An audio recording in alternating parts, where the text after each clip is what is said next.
प्यारे विद्यार्थियों, आज जिस टॉपिक पर अपन बात करेंगे वह है भारत के सांस्कृतिक प्रदेश यानी कल्चरल रीजन्स ऑफ इंडिया। सबसे पहले अपने को समझना सांस्कृतिक प्रदेश क्या है। सांस्कृतिक प्रदेश पृथ्वी तल का ऐसा भूभाग होता है जिस पर निवास करने वाले मानव समुदाय के सांस्कृतिक लक्षण जैसे भाषा, धर्म, रीति रिवाज एवं उनके बसाव का स्वरूप में एकता देखने को मिलती है तथा इसी आधार पर यह प्रदेश दूसरे सांस्कृतिक प्रदेशों से भिन्न होता है। भारत के सांस्कृतिक प्रदेशों में विभाजित करने का प्रयास कई विद्वानों ने किया। अपन एक विद्वान के अनुसार भारत को 3 प्रमुख सांस्कृतिक प्रदेशों में विभाजित कर सकते हैं, जैसे शुष्क संक्रमण प्रदेश यानी उत्तरी पर्वतीय प्रदेश जिसमें कश्मीर तथा पूर्वांचल प्रमुख है।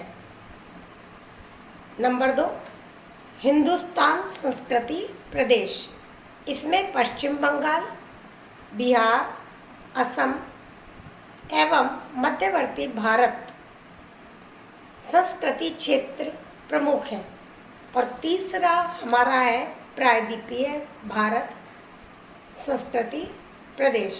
अतः इस आधार पर भारत को हम निम्नलिखित सांस्कृतिक प्रदेशों में विभाजित कर सकते हैं। सबसे पहले आता है कश्मीर सांस्कृतिक प्रदेश। यह प्रदेश अत्यधिक शीत पर्यावरण में है। अतः यदि हम कहें यह अत्यंत शीत पर्यावरण में पृथक सांस्कृतिक रचना वाला प्रदेश है तो कोई अतिशयोक्ति नहीं है। यह पर्वतीय प्रदेश है, अतः यहाँ पर पर्वतीय ढालों पर कृषि की जाती है, यानी पर्वतीय ढालों पर सिड्डी के आकार के खेत बनाकर खेती की जाती है। यहाँ पर अधिकांशतः धर्म मानने वाले मुस्लिम समुदाय के लोग हैं। मुस्लिम समुदाय के अतिरिक्त बौद्ध व हिंदू भी रहते हैं। यहाँ के लोग काकेशस तथा मंगोल प्रजाति के हैं। तो ये इस तरह हमारा कश्मीर सांस्कृतिक प्रदेश है। दूसरा आपका आता है उत्तरी पूर्वी सीमांत जनजातीय क्षेत्र या पूर्वांचल। इसके अंदर आपका अरुणाचल प्रदेश, मणिपुर, त्रिपुरा, नागालैंड, मेघालय, मिजोरम शामिल है। यहाँ पर अधिकतर ईसाई धर्म को मानने वाले लोग रहते हैं। सिनो तथा तिब्बती भाषा की प्रधानता है, जिनमें मिरी, गारो, त्रिपुरी या आप कहें नागा आगामी बोलियां बोली जाती है। यहाँ पर भी अधिकतर लोग प्रकृति के ऊपर निर्भर है और सीढ़ीदार खेत बनाकर खेती करते हैं। तीसरा आपका आता है असम घाटी सांस्कृतिक प्रदेश। ये भी एक महत्वपूर्ण प्रदेश है। इसमें असम घाटी का वन से आच्छादित दलदली तथा बाढ़ग्रस्त क्षेत्र शामिल है। यहाँ मुख्यतः चावल की खेती, जूट, चाय, गन्ना की खेती की जाती है। नगरीयकरण कम है। यहाँ की जो भाषा है वो असमी भाषा है। इसके बाद आता है पश्चिम बंगाल का सांस्कृतिक प्रदेश। यह गंगा एवं सहायक नदियों का डेल्टाई उपजाऊ भाग है। यहाँ चावल, जूट, गन्ना, कृषि की खेती होती है। यहाँ की बोली बंगाली है। यहाँ पर हिंदू और मुस्लिम दोनों धर्म के अनुयायी मिलते हैं। इसके बाद आता है आपका मध्यवर्ती भारत का सांस्कृतिक प्रदेश। इसमें उत्तर प्रदेश, बिहार, झारखंड व दिल्ली राज्य आते हैं। यह भाग भी बहुत उपजाऊ है। यहाँ गंगा एवं सहायक नदियाँ बहती हैं।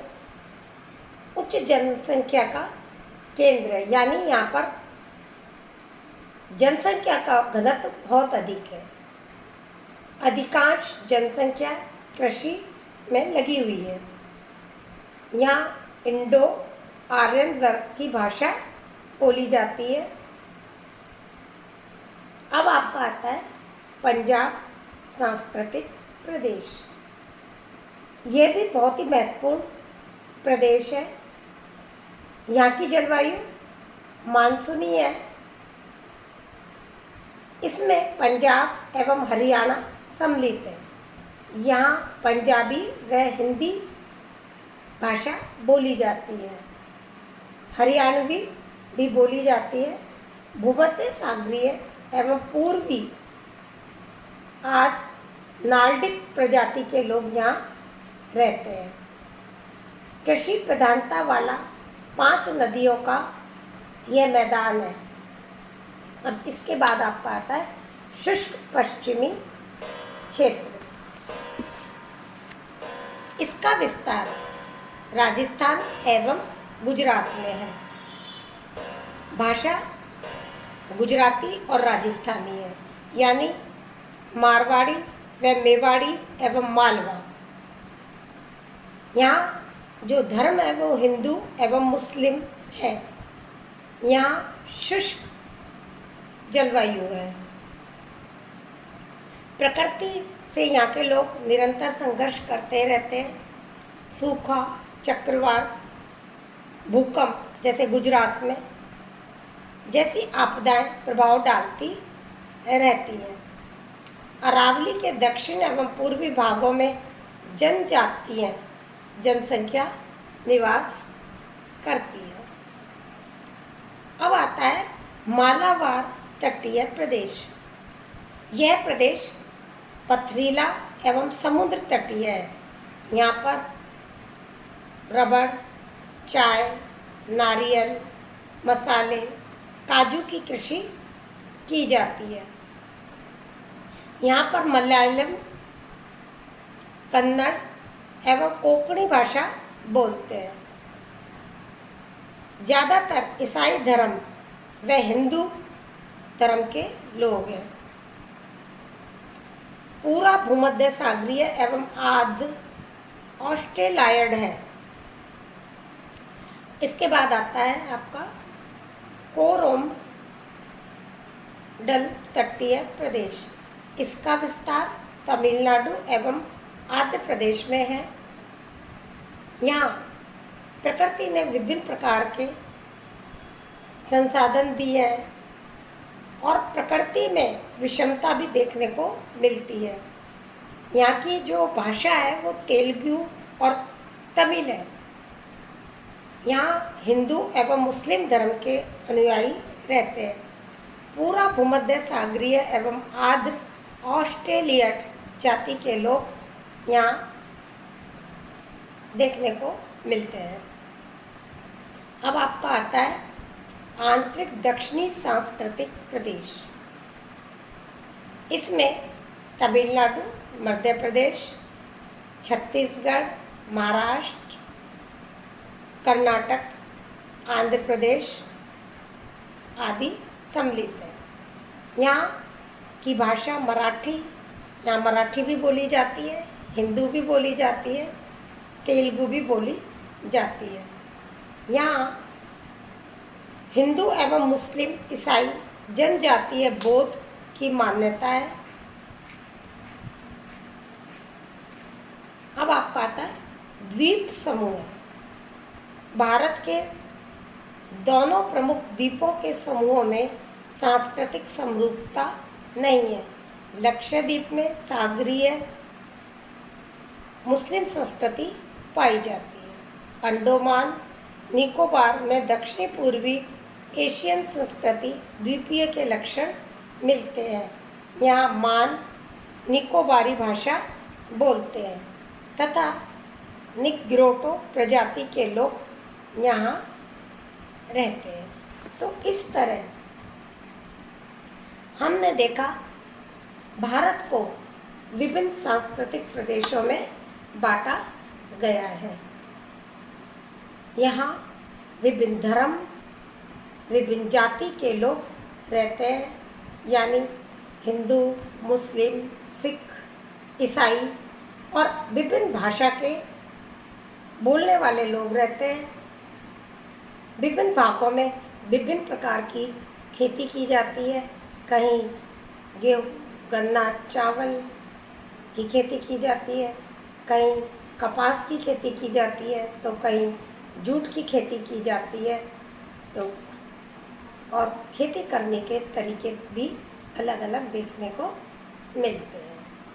तो ये अपना आज हुआ भारत के सांस्कृतिक प्रदेश।